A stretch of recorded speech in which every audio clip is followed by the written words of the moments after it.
Traveling to Consciousness, exploring spiritual journeys to find answers in uncertainty.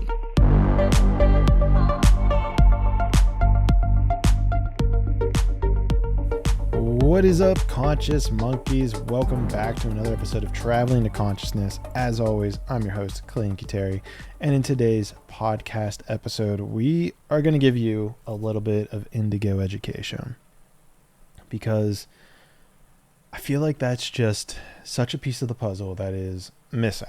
I feel like I've been focusing a little bit too much on the politics, and we need balance. We need balance in the world. We need a balance between the Indigo education and we need a balance with the politics, because whenever you're able to become more calm, when we can become more calm as a society, it will uplift everyone.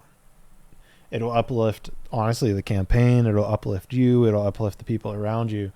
So in order to become more calm, a piece of that is proper education, proper knowledge, because improper knowledge can make you more afraid, more scared. So we want to give more proper knowledge. And so in today's podcast episode, I'm going to give you a meditation technique, if you will. And maybe we'll start off talking about meditation.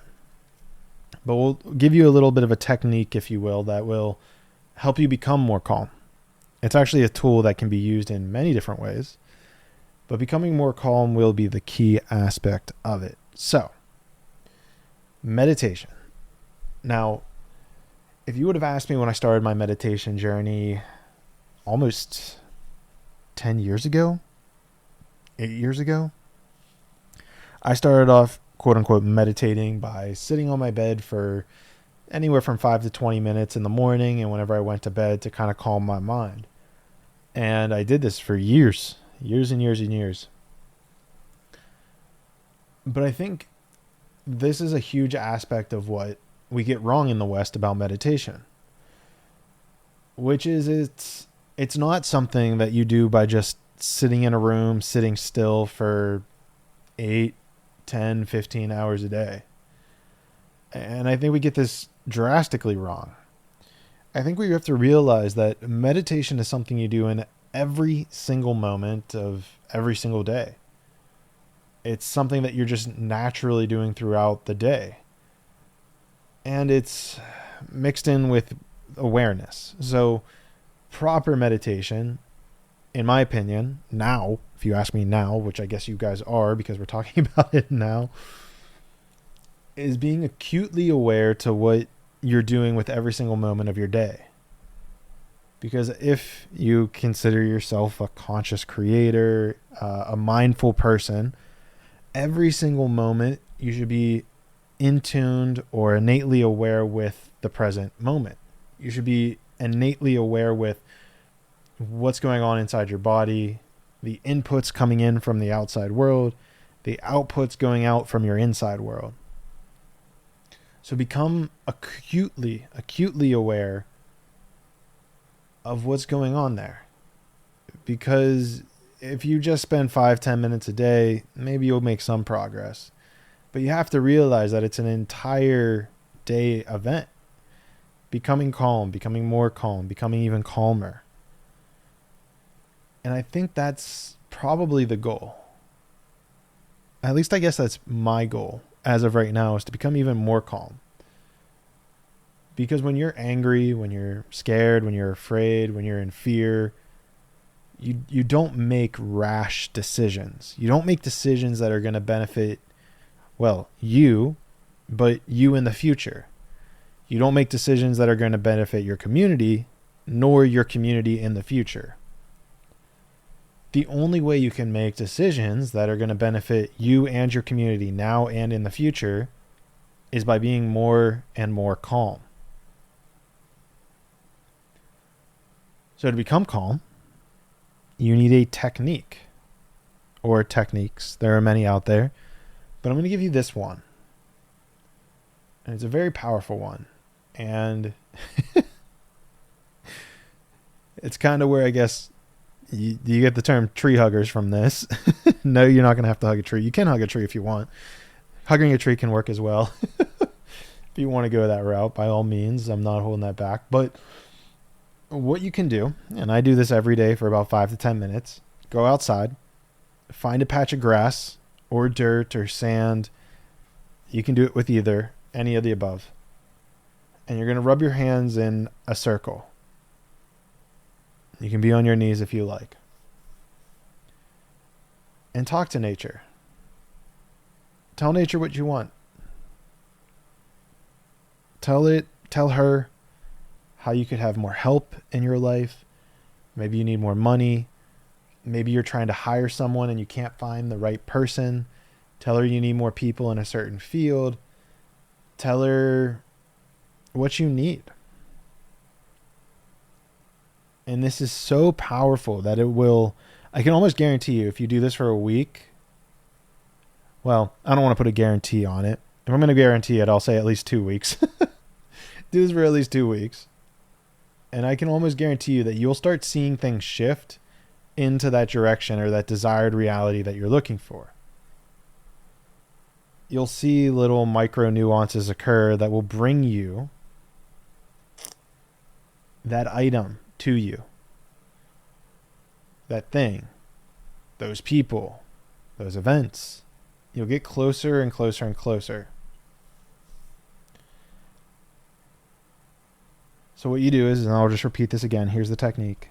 And I'll give you some things you can say. So the technique, put your hands in the grass, rub it around, and kind of repeat like a mantra, if you will.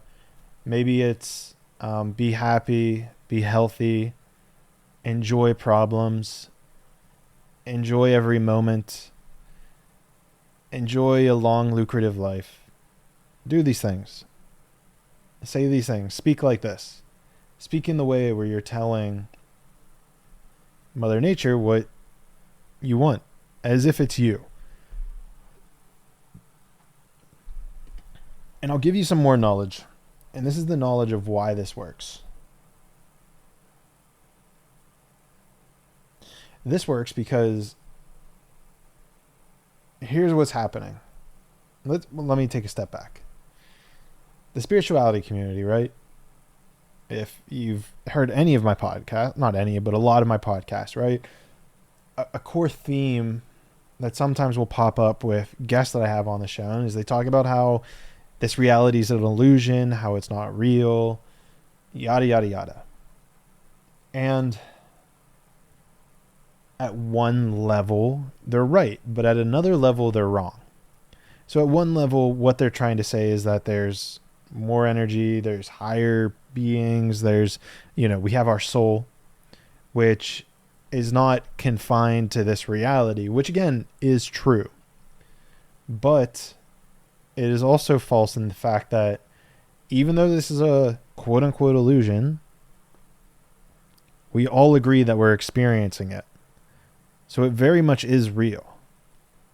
It very much is real. And nobody's appreciating it. And nobody's appreciating the illusion. Nobody's appreciating nature. And what happens when you start appreciating something? It gives you what you're looking for. It will help you. I mean, this is human psychology 101. Give someone enough compliments, they'll want to repay it. They'll want to help you. And so we have to understand, Mother Nature is exactly that. She's our mother. And parents will sacrifice for their kids. They will give what their kids desire from them. They will sacrifice themselves so that their kids can live a better life. So when you ask Mother Nature, when you're rubbing your hands in her grass, her sand, telling her what you need and what you desire, the illusion, or Mother Nature, will bring you those things. She'll help you. She'll help you get a little further. Now, another piece of the puzzle that I want to bring into the mix, and this is where karma starts to take effect, which is your intention. So why are you asking for this thing? And that is the question that you really have to be honest with yourself about. Why are you asking for this thing? because that's where your karma, your, what's another way to word this? What goes around comes around. So if you're asking for something to do harm to someone else, you're going to be creating bad karma.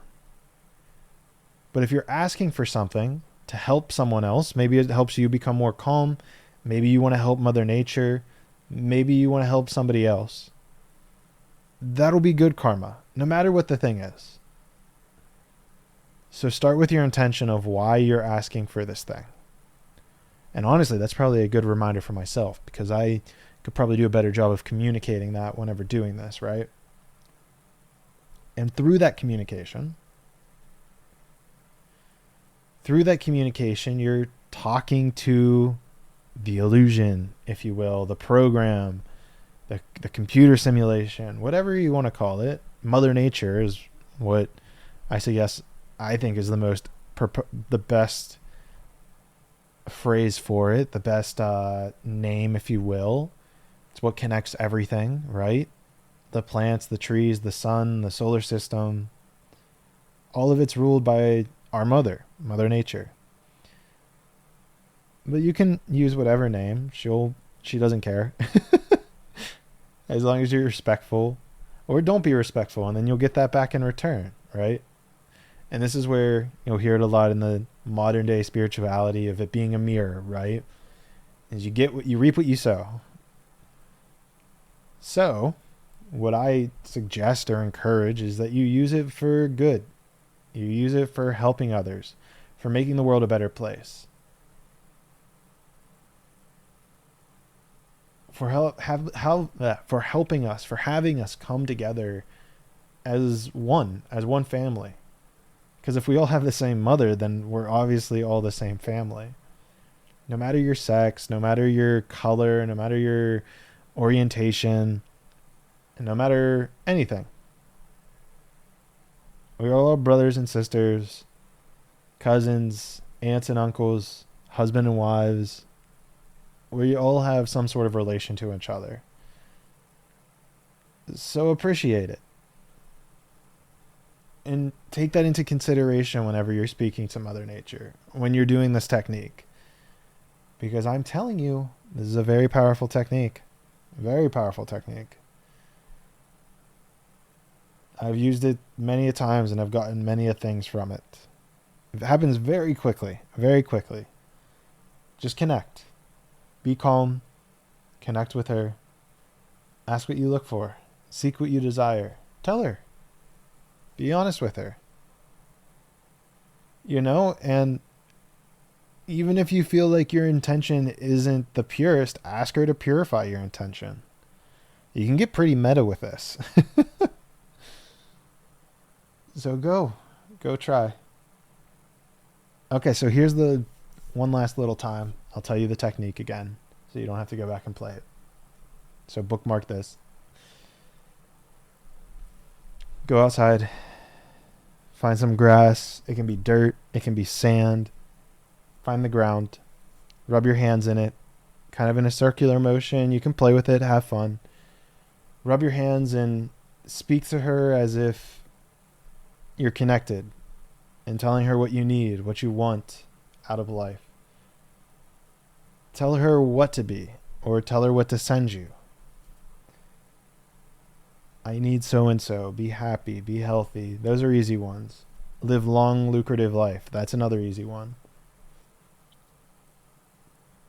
Enjoy life. Enjoy every moment. Enjoy every problem. Become more and more calm. All of these things are very good. And I'll just leave this with that warning again of just beware of your intention. Because you'll get it. It doesn't matter your intention. I think this is another thing the spirituality community gets wrong, is they think that your intention determines whether or not you get something. And it does not. There are very evil people in this world, and they get what they are looking for because they ask for it. So don't be afraid to ask for that which you desire. You deserve it. 100% you deserve it. And the fact that you desire it It means that you probably need it for the next thing in life. There are many times in my life where I've gotten something and then realized that this was just a stepping stone to the next thing that I wanted in life. And so slowly, you'll start to come out of the illusion, if you will, and see the bigger picture. And I think that's the goal at the end of the day, right? Is you get these things and you kind of start leveling up, if you will. Where maybe it's a new watch, maybe it's a spouse, and you'll keep energetically raising to the next level. Okay, I have money. Okay, I have my spouse. Now what? Okay, I have kids. Now what? I have a great house. Now what? And you kind of have to play that game. So take inventory of what step you're on. Take inventory of where you want to go. Understand that it's okay to ask for whatever it is you desire. Whatever it is you desire, you can ask for. Just be aware of your intention when asking for it, because that's what's going to determine your karma. You can ask for $1 million, but are you asking for that $1 million so you can use it to help feed hungry kids? Or are you asking for that millions of dollars because you want to create famine? You know, you can do it both ways. But one of them is going to create karma that well, I'll leave that up to you. I think we know which karma we would prefer, right? So be happy, be healthy, enjoy. If you can try it with meeting me even. You could even say, I want to meet Clayton, in the 3D. Because I know if you try this technique, we will meet in the 3D. But in the event that you aren't ready yet to meet me in the 3D, I know for sure that we'll see each other in the 6th dimension.